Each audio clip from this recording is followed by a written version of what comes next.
Баршаңызға сәлем, менің каналыма қош келдіңіздер.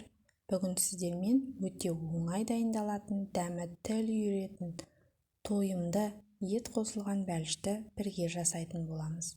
Ол үшін видеоны соңына дейін қарауды ұмытпаңыздар.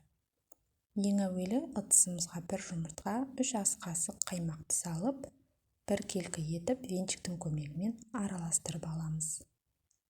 Шанышқымен араластырсаңыздар да болады. Үстінен ерітілген 100 грамм сары майымызды қосамыз. Сонан соң бір шай қасық тұз салып, тұзы ерігенше бір келкі етіп араластырамыз. Сонан соң алдын ала електен өткізіліп қойған ұнымыздың үстіне жарты шай қасық қопсқыш салып, ұнды бірте-бірте қоса отырып, жұмсақ, жып-жылтыр қамыр илейтін боламыз. Бәлішіміздің қамыры өте жұмсақ, ауызға салса еритіндей болып шығады. Міндетті түрде жасап көріңіздер.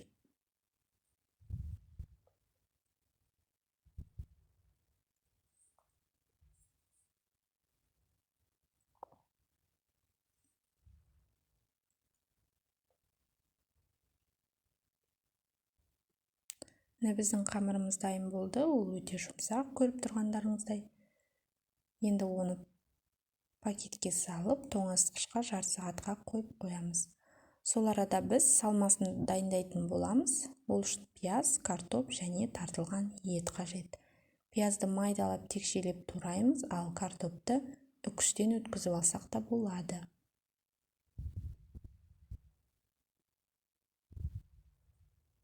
Үстінен тартылған етімізді татымына қарай тұз, бұрыш салып, салмасын араластыратын боламыз. Басқа да өздеріңіз ұнататын дәмдеуіштерді қоссаңыз да болады.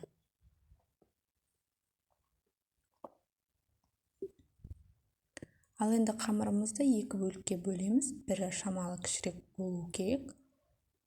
Ал енді үлкен бөлігін алып, ұн себе отырып, жайып алатын боламыз.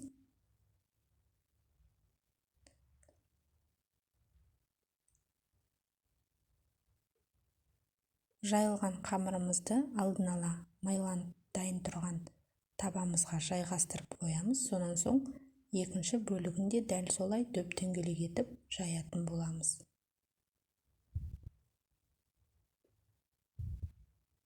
Ал енді бірінші жайылған қамырымыздың үстіне дайындап қойған салмамызды салатын боламыз. Оны бірдей етіп барлық жеріне жайып шығамыз.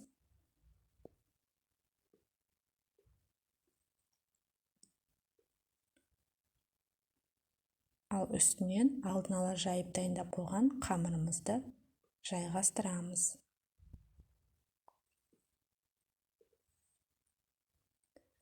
Жайғастырғаннан соң екі қамырдың шетін бүгіп біріктіретін боламыз. Тура видеодағыдай жасасаңыздар болады.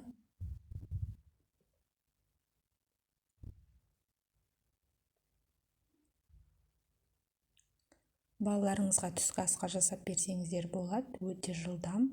Қамырды ашытып отыру қажеті жоқ. Ал енді бүгіп болғаннан соң шанышқының көмегімен бәлішіміздің бетін тесіп шығамыз.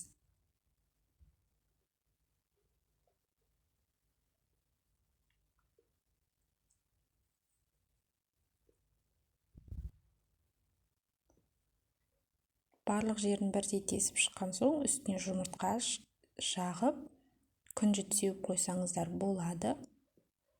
Пештеріңізді алдын ала қыздыруды ұмытпаңыздар. 180 градуста 30-40 минут пісіретін боламыз. Міне біздің ет қосылған бәлішіміз дайын.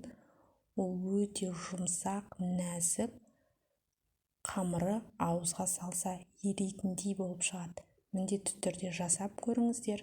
Сіздерге ұнайтынына сенімдімін. Менің каналымда түрлі рецептермен бөлісіп отыратын боламын.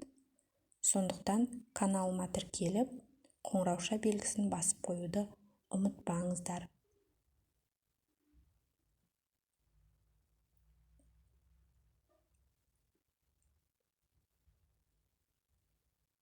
Ас болсын.